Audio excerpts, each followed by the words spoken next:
তো ড্রামার শুরুতে আমাদের প্রধান চরিত্র ইয়াংকে দেখানো হয় তার মহাকাশের প্রতি গভীর আগ্রহ ছিল, তাই মহাকাশ বিষয়ক একটি কমিক পড়ছিল। তখন সেখানে টিচার আসেন, তারপর ইয়াংকে বকা দেন ক্লাসে মনোযোগ না দেওয়ার জন্য এবং তার কমিকটিও ডাস্টবিনে ফেলে দেন। এতে ইয়াং অনেক দুঃখ পায়, কারণ এটি তার নতুন কমিক ছিল। এরপর তাদের ক্লাসে একজন নতুন স্টুডেন্ট আসে। টিচার তাকে নিজের পরিচয় দিতে বলেন। ইয়াং এর পাশে একটি সিট খালি ছিল, তাই টিচার ইয়াংকে বললেন তার পাশে গিয়ে বসতে, কিন্তু ইয়াং এর তো এদিকে কোনো মনই ছিল না। সে তার দিকে ফিরেও তাকায় না, কারণ তার সমস্ত মনোযোগ তখন বাইরে থাকা একটি ডাস্টবিনের উপর, যেটার ভিতর তার কমিকটি ছিল এবং সেটা এখন নিয়ে যাওয়া হচ্ছে। এরপর টিচার ইয়াংকে তার পরীক্ষার খাতা নিয়ানকে দেখাতে বলে, যাতে সে বুঝতে পারে যে পরীক্ষায় কি কি এসেছিল।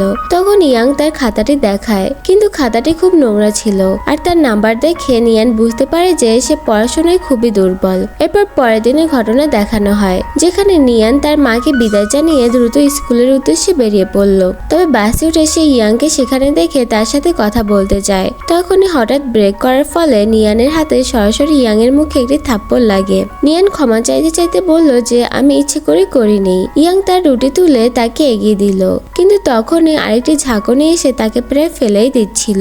ইয়াং বিরক্ত হয়ে বলল, তুমি আমার কাছ থেকে সরে যাচ্ছ না কেন? অন্য জায়গায় গিয়েও তো দাঁড়াতে পারো। ইয়াং এর আচরণে নিয়ানের খারাপ লাগলো, তাই সে সঙ্গে সঙ্গে সরে গেল। কিন্তু কিছুক্ষণ পর বাসটি নষ্ট হয়ে গেল, যার ফলে সবাইকে মাঝপথে নামতে হলো। নিয়ান স্কুলের জন্য দেরি হচ্ছে বলে চিন্তায় ছিল, কিন্তু ইয়াং এর তাতে কিছু এসে যায় না। সে রাস্তায় দাঁড়িয়ে তার কমিক্স পড়ছিল, আর সেই কারণেই তার স্কুলে যেতে দেরি হয়। টিচার তাকে বকা দিয়ে জিজ্ঞাসা করলেন যে এতক্ষণ কোথায় ছিলে। ইয়াং তাকে বোঝানোর চেষ্টা করে যে বাস নষ্ট হয়ে গিয়েছিল, তাই দেরি হয়েছে। বিশ্বাস না করলে আপনি নিয়ানকে জিজ্ঞাসা করতে পারেন, সেও একই সময়ে একই বাসে ছিল, তাই তারও আসতে দেরি হবে। কিন্তু টিচার দেখালো যে নিয়ান অনেক আগেই ক্লাসে এসেছে, শুধু ইয়াং এরই দেরি হয়েছিল। ইয়াং আর কিছু বলতে পারলো না, তাই তাকে শাস্তি দেওয়া হলো। ক্লাস শেষ হওয়ার পর সে নিয়ানকে জিজ্ঞাসা করলো যে সে কিভাবে সময় মতো স্কুলে এসেছে।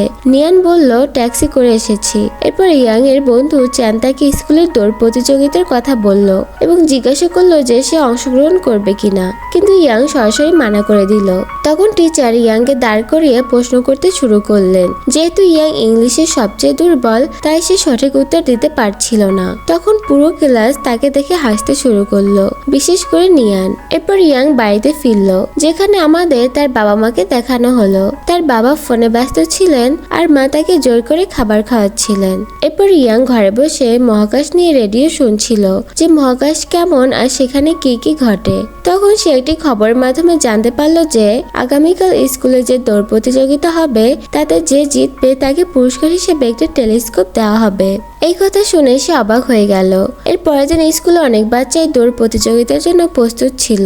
চ্যান ভেবেছিল যে ইয়াং হয়তো আসবে না, কিন্তু যেহেতু ব্যাপারটা টেলিস্কোপের জন্য ছিল, তাই সে সঙ্গে সঙ্গে সেখানে চলে এলো। নিয়ানও এসেছিল, কারণ সেও অংশগ্রহণ করবে, কিন্তু তার ব্যায়ামের কারণে ইয়াং এর সমস্যা হয়, তাই সেও একই কাজ করতে শুরু করে এবং নিয়ানকে বিরক্ত করতে থাকে।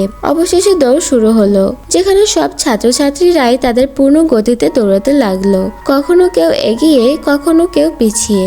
হঠাৎ নিয়ানের এক ফ্রেন্ডের অ্যালার্জি হওয়ায় নিয়ানকে দৌড় ছেড়ে দিতে হলো এবং সে তার ফ্রেন্ডকে সাহায্য করতে গেল। এদিকে ইয়াং মাঝপথে একটি শর্টকাট নিল। অন্যদিকে নিয়ান যে তার ফ্রেন্ডকে ওষুধ কিনতে সাহায্য করছিল, তখন সে ইয়ানকে ট্যাক্সি নিতে দেখে বুঝতে পারলো যে সে চিটিং করছে। যাই হোক, ইয়াং খুব চালাকি করে আবার দৌড়ে নামলো এবং সহজেই এই প্রতিযোগিতায় জিতে গেল। সে প্রথম স্থান অধিকার করেছিল, যা সংবাদপত্রেও প্রকাশিত হয়েছিল। ইয়াং যখন এই ভেবে আনন্দ করছিল যে অবশেষে সন্ধ্যার মধ্যে সে টেলিস্কোপটা পেয়ে যাবে, তখন নিয়ান তাকে বলল যে আমি জানি তুমি চিটিং করে জিতেছো। এটা শুনে ইয়াং অবাক হয়ে গেল এবং ভাবতে লাগলো সে এসব কিভাবে জানলো। তাই কোনো কথা না বাড়িয়ে চুপচাপ বসে রইল। অবশেষে সন্ধ্যা হলো। চ্যান এবং ইয়াং দুজনেই পার্সেলটা খোলার জন্য খুবই উত্তেজিত ছিল এবং যখন তার ভেতর থেকে একটা বড় টেলিস্কোপ বেরিয়ে এলো, তারা আনন্দে আত্মহারা হয়ে গেল। কিন্তু ইয়াং এর বাবা তাকে শান্ত হতে বললেন। আসলে টিচার তাকে বলেছিলেন যে ইয়াং চিটিং করে জিতেছে, অর্থাৎ সে ট্যাক্সি ব্যবহার করেছিল। তাই তিনি প্রথমে ইয়াংকে প্রচন্ড মারধর করলেন। যদিও তার মা ছেলেকে বাঁচাতে এগিয়ে এসেছিলেন, কিন্তু তার বাবা কোনো কথা শোনেননি। তারপর তিনি ইয়াং এর যে তার টেলিস্কোপটা স্টোরেজ রুমে তালাবদ্ধ করে রাখেন। ইয়াং ভাবে নিয়ানি হয়তো টিচারকে তার চিটিং করার কথা জানিয়েছে। এই ব্যাপারে অন্য আর কেউ জানতো না। তাই পরের দিন থেকে সে নিয়ানকে বিরক্ত করতে থাকে। সে নিয়ানের উপর প্রতিশোধ নিতে চাইছিল। কখনো সে তার ড্রিঙ্কসে কিছু মিশিয়ে দিত, কখনো বা নিয়ানের পরীক্ষার উত্তরপত্রের সব অপশন ভুলভাল করে দিত, কখনো কখনো আবার তাকে বাস থেকে ধাক্কা দিয়ে ফেলে দিত। তারপর একদিন ইয়াং স্কুল পরিষ্কার করার সময় তার পথ আটকাতে থাকে, কিন্তু এবার নিয়ান রেগে ইয়াং এর উপর জল ছুড়ে দিয়ে চলে যায়। তখন সে হতবাক হয়ে যায়, কিন্তু ইয়াং তো থেমে থাকার পাত্র নয়। সে নিয়ানের ব্যাগটা উপরে রেখে দেয়, যেটা নামাতে নিয়ানের অনেক কষ্ট হচ্ছিল এবং ইয়াং তাকে দেখে হাসছিল। এমন সময় হঠাৎ তার ব্যাগটা নিচে পড়ে যায়, যার ফলে ব্যাগে থাকা একটি লকেট ভেঙে যায়, যেটা নিয়ানের কাছে অনেক মূল্যবান, কারণ এটা তার বাবার শেষ স্মৃতি ছিল। এতে নিয়ান খুব রেগে যায় এবং সরাসরি তাদের দুজনের উপর ডাস্টার ছুঁড়ে মারে এবং বলে, তোমাদের দুজনের সমস্যা কি? তোমরা দুজন নিজেদের এতটাই বোকা ভাবো যে কোনো কারণ ছাড়াই আমাকে জ্বালাতন করছো। তোমরা কি জানো এসব কাদের কাজ? কুকুরেরা এমন কাজ করে। তারা দুজনেই নিয়ানের কথা শুনে হতবাক হয়ে যায়, কারণ এই প্রথম তারা নিয়ানকে এত রাগান্বিত অবস্থায় দেখেছিল। এরপর ইয়াং বাস্কেটবল খেলছিল, তখন ভুলবশত একটা বল নিয়ানের গায়ে লাগে। নিয়ান ভেবেছিল ইয়াং হয়তো ইচ্ছে করেই মেরেছে। তাই সে জিজ্ঞাসা করলো, আমরা কি একটা ম্যাচ খেলতে পারি যেখানে আমি জিতলে তোমাকে পুরো স্কুলের সামনে স্কার্ট পরে ঘুরতে হবে? তখন ইয়াং হাসতে হাসতে বলল, তুমি আমার সাথে খেলবে, তাও আবার বাস্কেটবল? নিয়ান বলল, হ্যাঁ, কেন, কি হয়েছে? একটা মেয়েকে দেখে ভয় পাচ্ছ? তখন ইয়াং আরো জোরে জোরে হাসতে লাগলো এবং অবশেষে নিয়ানের সাথে খেলতে রাজি হলো। সবাই ভেবেছিল নিয়ান হয়তো খেলতে পারবে না, কিন্তু নিয়ান ছিল খুব ভালো একজন খেলোয়াড়। যখন ম্যাচ শুরু হলো তখন নিয়ান দাঁড়িয়ে এক শটে বলটা বাস্কেটে ঢুকিয়ে দিল। এই দৃশ্য দেখে সবাই, বিশেষ করে ইয়াং, হতবাক হয়ে গেল। এরপর সে সিরিয়াসলি খেলতে শুরু করলো। সবাই বুঝতে পারলো যে নিয়ান কোনো সাধারণ মেয়ে নয়, সে পড়াশোনা এবং খেলাধুলা দুটোতেই এক্সপার্ট, যে কারণে ফাইনাল ম্যাচে ইয়াং এর জেতার কোনো সম্ভাবনাই ছিল না। কিন্তু তখন ইয়াং এমন ভান করলো যে তার পায়ে আঘাত লেগেছে এবং সে কোনোভাবেই খেলতে পারবে না। তখন নিয়ান বলল যে ঠিক আছে, তাহলে আমরা অন্য কোনো খেলার মাধ্যমে চ্যালেঞ্জটা শেষ করব, অর্থাৎ মোট 5 রাউন্ড হবে, যার মধ্যে যে 3 রাউন্ড জিতবে তাকে বিজয়ী ঘোষণা করা হবে। রাতে চাঁদ জিজ্ঞাসা করলো, তুই এমন ভান করছিলি কেন যে তোর পায়ে আঘাত লেগেছে?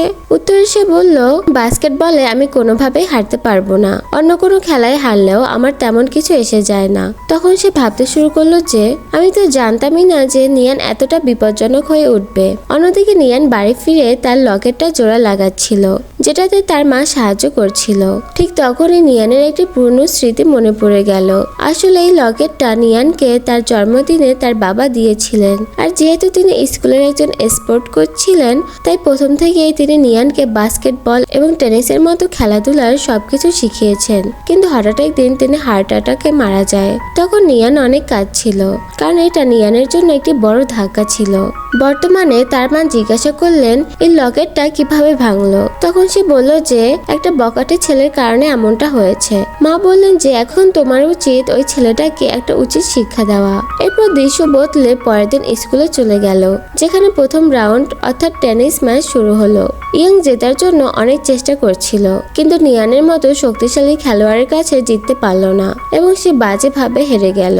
তখন সবাই আরো বেশি অবাক হয়ে গেল এবং চ্যান বলল যে সে এত নিখুঁত কিভাবে। তখন তার এক ক্লাসমেট বলল তার বাবা একজন স্পোর্ট কোচ ছিলেন। এরপর দ্বিতীয় রাউন্ড অর্থাৎ মাইন্ড গেম শুরু হলো, যেটা নিয়ান সহজেই জিতে গেল। কিন্তু তৃতীয় রাউন্ডে যখন বাইক গেম শুরু হলো তখন সে হেরে গেল, কারণ ইয়াং এই খেলায় বেশি ভালো ছিল। চতুর্থ রাউন্ডে ছিল বেলুন ফাটানোর ম্যাচ। নিয়ান একবারে অনেকগুলো বেলুন ফাটালো, কিন্তু ইয়াং যখন ডার্ট ছুড়লো একটাও বেলুন ফাটলো না। জেতার জন্য নিয়ানকে একটি টেডি দেওয়া হলো, যা দেখে ইয়াং ভাবলো সে হেরে গেছে। কিন্তু তারপরেই আসে মোর, সেও একটা উপহার পেল। আসলে একটাও বেলুন না ফাটাতে পারাটা একটা বড় ব্যাপার বলে মনে করা হয়, যা তার চেয়েও বড় কিছু। এটা শুনে সে আনন্দে পাগল হয়ে গেল, কারণ এর মানে ছিল এই রাউন্ডে সেই বিজয়ী, নিয়ান নয়, যার ফলে তাদের দুজনের স্কোর এখন সমান হয়ে গেছে। পরের দিন আমরা ইয়াংকে টিচারের সাথে দেখি, যিনি ইয়াংকে তার আইডি কার্ডটি দেওয়ার জন্য ডেকেছিলেন। ইয়াং অবাক হয়ে জিজ্ঞাসা করলো, আপনি এটা কিভাবে পেলেন? তখন তিনি বললেন, দৌড়ের সময় তুমি যখন ট্যাক্সি ব্যবহার করেছিলে তখন ওটা ট্যাক্সিতেই ফেলে এসেছিলে, যেটা ট্যাক্সি ড্রাইভার আমাকে দিয়েছে। তাই তো আমি জানতে পারি যে তুমি চিটিং করেছো। ইয়াং হতবাক হয়ে যায়, এটা ভেবে যে এর মানে নিয়ান টিচারকে কিছু বলেনি, সে শুধু শুধু তাকে বিরক্ত করেছে। তাই পরক্ষণেই সে নিয়ানের সাথে দেখা করে এবং তার সমস্ত ভুলের জন্য ক্ষমা চায়। নিয়ানও তাকে ক্ষমা করে দেয়। এরপর থেকে তারা দুজনে ভালো বন্ধু হয়ে যায়। কিন্তু যেহেতু ইয়াং ভুলবশত হলেও নিয়ানকে বিরক্ত করেছিল, তাই সে শর্ত অনুযায়ী স্কার্ট পরে স্কুলে এসে সবার সামনে দিয়ে হাঁটতে শুরু করে, যা দেখে সবাই হাসছিল। বিশেষ করে নিয়ান অনেক জোরে জোরে হাসতে থাকে। তাকে দেখে নিয়ান মুগ্ধ হয়ে তাকিয়ে থাকে, অর্থাৎ সে তাকে পছন্দ করতে শুরু করেছে। এরপর আমরা ক্লাসরুমের দৃশ্য দেখি, যেখানে টিচার ইয়াংকে বকা দিচ্ছিলেন। তারপর ফলাফল বলতে শুরু করেন যে নিয়ান পুরো ক্লাসে সবচেয়ে বেশি নাম্বার পেয়েছে আর ইয়াং সবচেয়ে কম। তাই তিনি নিয়ানকে জিজ্ঞাসা করেন যে সে ইয়াংকে পড়াশোনায় সাহায্য করবে কিনা। এটা শুনে ইয়াং সরাসরি মানা করে দেয়, কিন্তু নিয়ান রাজি হয়ে যায়। তখন নিয়ান বলতে শুরু করে যে ইয়াং এর মতো একজন দুর্বল ছাত্রকে পড়ানো সহজ হবে না, যার উত্তরে ইয়াং বলে, ও হ্যালো, আমি এখনো পড়াশোনা নিয়ে সিরিয়াস হইনি, কিন্তু যেদিন হব সেদিন তুমিও পিছনে পড়ে যাবে। এ কথা শুনে টিচার সহ সবাই অবাক হয়ে যায়। টিচার বলে, চুলে বোলা গিয়ে তুমি এত আত্মবিশ্বাসের সাথে কিভাবে কথা বলছো? পরের দিন তাদের পড়াশোনা শুরু হলো। নিয়ান ইয়াংকে ভালোভাবেই পড়াচ্ছিল। সে এত কড়াভাবে পড়াতো যে বাড়ি ফিরেও ইয়াং কাগজের টুকরো ব্যবহার করে সবকিছুর নাম ইংলিশে লিখতে শুরু করলো, কারণ সে ইংলিশে সবচেয়ে দুর্বল ছিল। সে রাত জেগে পড়াশোনাও করতো। এটা দেখে তার বাবা মাও অবাক হয়ে যায়। ক্লাসে ইয়াং যখন নিয়ানের একটি স্কেচ এঁকে তাকে দেখালো যে সে কিভাবে বাস্কেটবল খেলে, তখন নিয়ান হাসতে শুরু করলো, কারণ সে ধীরে ধীরে ইয়াংকে পছন্দ করতে শুরু করেছিল। ইয়াং যখন ঘুমাচ্ছিল তখন সে একটানা ভালোবাসার দৃষ্টিতে তার দিকে তাকিয়ে থাকে। ইয়াং ঘুম থেকে ওঠা মাত্রই সে সঙ্গে সঙ্গে মুখ ঘুরিয়ে নেয়। এভাবেই দিন কাটছিল এবং ফলাফল ঘোষণার সময় হলো। টিচার জানালেন যে ইয়াং এবার ভালো নাম্বার পেয়েছে। এতে সবাই অবাক হয়ে গেল এবং নিয়ানও অনেক খুশি হলো যে অবশেষে ইয়াং এটা করতে পেরেছে। যেহেতু তাদের ফাইনাল পরীক্ষাও কাছাকাছি চলে এসেছে, তাই সব বাচ্চাদের জন্য গভীর রাতে এক্সট্রা ক্লাস শুরু হলো, যেখানে ইয়াং গোপনে নিয়ানকে বাইরে আসতে বলল, কারণ সে নিয়ানকে কিছু দেখাতে চাইছিল। নিয়ান বাইরে এলে ইয়াং তাকে সঙ্গে করে ছাদে নিয়ে যায়। সেখানে একটি টেলিস্কোপ ছিল। ইয়াং টেলিস্কোপ দিয়ে নিয়ানকে চাঁদ দেখতে বলল। প্রথমবার এত কাছ থেকে চাঁদ দেখে নিয়ান অনেক অবাক হয়ে গেল, আর ইয়াং তো অবাক দৃষ্টিতে তার দিকে তাকিয়েছিল। এর মানে হলো ইয়াংও এখন ধীরে ধীরে নিয়ানকে পছন্দ করতে শুরু করেছে। ঠিক তখনই সেখানে সিকিউরিটি গার্ড চলে আসে। তারা দুজনে ধরা না পড়ার জন্য দ্রুত সেখান থেকে দৌড়ে পালাতে শুরু করলো এবং একটি স্টোরেজ রুমে গিয়ে লুকিয়ে পড়ে। সেখানে তারা একে অপরের খুব কাছাকাছি ছিল। তারা আবারও একটানা একে অপরের দিকে তাকিয়েছিল, কিন্তু সিকিউরিটি গার্ড সেখানেও চলে এলো। ইয়াং তার ভিতরে ঢোকার আগে বাইরে বেরিয়ে এলো এবং নিজেকে ধরা দিয়ে নিয়ানকে বাঁচিয়ে নিল। এরপর স্কুলে ইয়াং অনেক রেগে ছিল, কারণ তার ডেস্কমেট পাল্টানো হয়েছে। নিয়ান বলল, আমার মনে হয় এটা করা হচ্ছে যাতে সবাই পড়াশোনায় মনোযোগ দিতে পারে। এরপর নিয়ানকে তার ডেস্ক আনতে সাহায্য করার সময় ভুল করে তার হাত থেকে ডেস্কটি সরাসরি ইয়াং এর পায়ে পড়ে যায়, যার ফলে সে যন্ত্রণায় চিৎকার করে ওঠে। এরপর তাকে হাসপাতালে নিয়ে যাওয়া হয়। তার বাবা মা তাকে বকাঝকা করতে থাকে যে সে সাবধানে হাঁটে না কেন। তখন নিয়ানও সেখানে আসে। সে নিজের পরিচয় দেওয়ার পর ইয়াং এর বাবা মা তাকে জিজ্ঞাসা করে, তাহলে তুমিই সেই মেয়ে যে ইয়াংকে পড়াশোনায় সাহায্য করেছিলে? ইয়াং তো সারাদিন শুধু তোমার কথাই বলে এবং তার নিয়ানকে ধন্যবাদ দেয় ইয়াংকে পড়ানোর জন্য। ইয়াং এর বাবা জিজ্ঞাসা করতে শুরু করে, তোমার বয়স কত? আমার ছেলের সাথে তো তোমাকে বেশ ভালো মানাবে। এটা শুনে ইয়াং এর মা তাকে চুপ করিয়ে দেয় এবং তাকে টানতে টানতে বাইরে নিয়ে যায়। তাদের এই কাণ্ড দেখে ইয়াংও হাসতে থাকে। নিয়ান ইয়াং এর জন্য কতগুলো বাড়ির কাজ নিয়ে এসেছিল। ইয়াং জিজ্ঞাসা করলো, তুমি কি প্রতিদিন আমার জন্য এভাবে বাড়ির কাজ আনবে? উত্তরে নিয়ান বলল, হ্যাঁ অবশ্যই। এভাবেই দিন কাটতে লাগলো। কিন্তু একদিন যখন নিয়ানের আসতে দেরি হলো, তখন ইয়াং চিন্তিত হয়ে পড়ল যে পথে আবার কোনো বিপদ হলো না তো। তাই সে খুঁড়িয়ে খুঁড়িয়ে হাঁটতে থাকে হাসপাতাল থেকে বেরিয়ে যাওয়ার জন্য। ঠিক তখনই নিয়ান চলে আসে। অবশেষে কিছুটা স্বস্তি পেল। তারা দুজনেই আবার পড়ালেখা শুরু করেছে। ইয়াং বলে যে স্কুল শেষ হলে তারা দুজনে একই ভার্সিটিতে পড়বে। নিয়ানও এতে রাজি হয়ে যায়, কিন্তু নিয়ান বলে এর জন্য তোমাকে আরো বেশি পড়াশোনা করতে হবে, কারণ আমি যে ভার্সিটিতে ভর্তি হওয়ার স্বপ্ন দেখি সেখানে পড়তে হলে অনেক ভালো মার্কস দরকার। এরপর ইয়ান সুস্থ হয়ে স্কুলে ফিরে আসে। সে পুরো সময়টা পড়ালেখার জন্য ব্যয় করে। একদিন ইয়ান একটি মহাকাশ ভ্রমণের পোস্টার দেখতে পায়। তারা দুজনেই সেখানে যাওয়ার সিদ্ধান্ত নেয়। বাসে কয়েক ঘন্টা ভ্রমণের পর অবশেষে তারা দুজনেই এমন জায়গায় পৌঁছালো যেখানে পুরো থিমটাই মহাকাশের মতো সাজানো ছিল। তাদের দুজনেরই সবকিছু অনেক ভালো লাগছিল। এরপর দুজনে বসে মহাকাশের শো দেখছিল। তখন ইয়াং বলতে শুরু করে যে সে কেন মহাকাশের প্রতি এত আগ্রহী, কারণ সে সেখানে যেতে চায়। এটা শুনে নিয়ান বলে, তোমার সাথে দেখা হয়ে আমি খুবই কৃতজ্ঞ, কারণ আমি বেশিরভাগ সময়ই বন্ধু বানাতে পারি না। আমার বাবাই পৃথিবীতে নেই, যার কারণে আমার মাকে চাকরির জন্য বারবার বদলি হতে হয়। আমি অনেকবার স্কুল পরিবর্তন করেছি, কিন্তু এই স্কুলটি শুধুমাত্র তোমার জন্যই স্মরণীয় হয়ে থাকবে। আজ তাদের স্কুলের শেষ দিন, তাই তারা সবাই অনেক ইমোশনাল হয়ে পড়ে। টিচার তাদেরকে বলে, আমি তোমাদের সাথে অনেক খারাপ ব্যবহার করেছি, কিন্তু সবকিছুই তোমাদের ভবিষ্যতের কথা ভেবে করেছি। তোমরা আমার সন্তানের মতো। আমি সবার জন্য মন থেকে ভালো কিছু কামনা করি। টিচার যখন লেকচার দিচ্ছিলেন তখন তারা বুঝতে পারে যে আকাশে রেনবো উঠেছে। টিচার তাদেরকে অনুমতি দিয়ে দেয় রেনবো দেখার জন্য, কিন্তু ইয়াং নিয়ানকে একপাশে ডেকে নিল। সেখানে সে খুব লজ্জা ও অস্বস্তি বোধ করার পর তাকে একটি কার্ড দিল। ইয়াং বলল বাড়ি গিয়ে এই কার্ডটা ভালো করে দেখতে। নিয়ানও কার্ডটি নিয়ে নিল। এরপর অবশেষে তাদের পরীক্ষার দিন এলো। তারা সবাই মনোযোগ দিয়ে লিখছিল।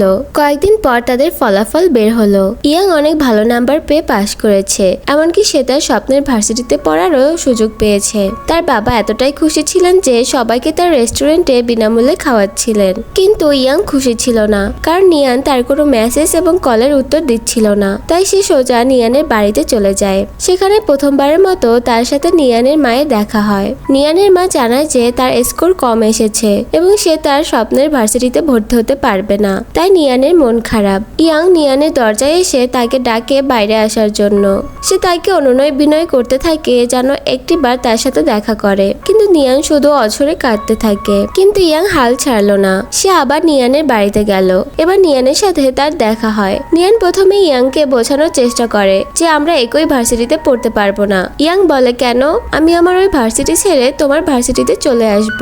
আমি সেখানেই যেতে চাই যেখানে তুমি আছো। এটা শুনে নিয়ান তাকে বকাবকি করতে থাকে। সে বলে নিজের ভবিষ্যৎ নিয়ে এভাবে ছিনিমিনি খেলো না, কিন্তু ইয়ান রাজি হচ্ছিল না। তখন নিয়ান বাধ্য হয়ে ইয়াংকে বলল, আমি তোমার প্রতি জেলাস, তাই তোমার সাথে কোনো বন্ধুত্ব রাখতে চাই না। এটা শুনে ইয়াং ভেঙে পড়ল। সে জিজ্ঞাসা করলো, তুমি কি ঠিকঠাক মতো চিঠিটা পড়েছো? নিয়ান বলল, হ্যাঁ পড়েছি। ইয়াং এর মন ভেঙে গেল। সে বলল, তুমি কি আমাকে পছন্দ করতে না? তাহলে আমাকে কেন হাসপাতালে দেখতে এসেছিলে? কেন আমাকে পড়াশোনায় সাহায্য করেছিলে? নিয়ান উত্তর দিল, কারণ তোমার জন্য আমার অনেক দয়া হয়েছিল। এই বলে সে সাথে সাথে দরজাটা বন্ধ করে দেয়। এইসব শুনে ইয়াং পুরোপুরি ভেঙে পড়ে। পরের দৃশ্যে আমরা ইয়াংকে এয়ারপোর্টে দেখতে পাই। সে নিয়ানের জন্য অপেক্ষা করছিল, কিন্তু নিয়ান তাকে বিদায় জানাতেও এলো না। ইয়াং ভার্সিটিতে আসার পর থেকে পুরোপুরি পড়াশোনায় মনোযোগ দেয়, কারোর সাথে বেশি কথাও বলে না। এক বছর পর যখন সে তার শহরে ফেরে তখন তার বন্ধুদের সাথে দেখা হয়, যারা তাকে বলে যে স্কুল শেষ হওয়ার পর থেকে নিয়ান কারোর সাথে যোগাযোগ রাখেনি। এই কথা শুনে ইয়াং আরো বেশি দুঃখ পায়। এরপর নিয়ানকে দেখানো হয় যে হোস্টেলে ছিল, যেখানে তার বন্ধুরা গোপনে নুডলস খাচ্ছিল, কিন্তু ধোয়ার কারণে ফায়ার অ্যালার্ম বাজতে থাকে। এরপর হোস্টেলের কয়েকজন লোক এসে তাদের রুম তল্লাশি করলো, কিন্তু কিছুই পেল না। তখন নিয়ান পুরনো জিনিসপত্রের মধ্যে একটা বক্স খুঁজে পায়, যার মধ্যে ইয়াং এর দেওয়া সেই কার্ডটা ছিল। নিয়ান ভালোবাসার চোখে কার্ডটার দিকে তাকাতে থাকে। তখন সে খেয়াল করলো যে কার্ডে আঁকা পুতুলটা কিছু একটা ইশারা করছে। তখন সে কার্ডের ভিতর একটি লাভ লেটার খুঁজে পেল। এই চিঠি সম্পর্কে নিয়ানের কোনো ধারণাই ছিল না, তাই সে ঘাবড়ে গিয়ে সেটা পড়তে শুরু করলো। আসলে ইয়াং স্কুলের শেষ দিনের চিঠিটার মাধ্যমে তার ভালোবাসার কথা জানিয়েছিল। এই কারণেই সেদিন সে বারবার জিজ্ঞাসা করেছিল নিয়ান চিঠিটা পড়েছে কিনা। আর যখন নিয়ান হ্যাঁ বলেছিল তখন ইয়াং ভেবেছিল সে তাকে রিজেক্ট করেছে, অর্থাৎ নিয়ান তাকে পছন্দ করে না, তাই এভাবে দূরে ঠেলে দিচ্ছে। বর্তমানে সবকিছু উপলব্ধি করে নিয়ান হতবাক হয়ে গেল। সে তখনই ইয়াংকে ফোন করার কথা ভাবলো, কিন্তু কিছু একটা ভেবে থেমে গেল। এরপর আমরা ইয়াংকে দেখতে পাই যে একটা গুরুত্বপূর্ণ কাজ করছিল। কাজটি যখন ঠিক শেষের পথে তখনই তার কাছে নিয়ানের একটি মেসেজ আসে। মেসেজটি পেয়েই সে লাফিয়ে ওঠে, যার ফলে তাদের পুরো কাজটি নষ্ট হয়ে যায়। ইয়াং বিশ্বাসই করতে পারছিল না যে নিয়ান এত বছর পর তাকে মেসেজ করেছে।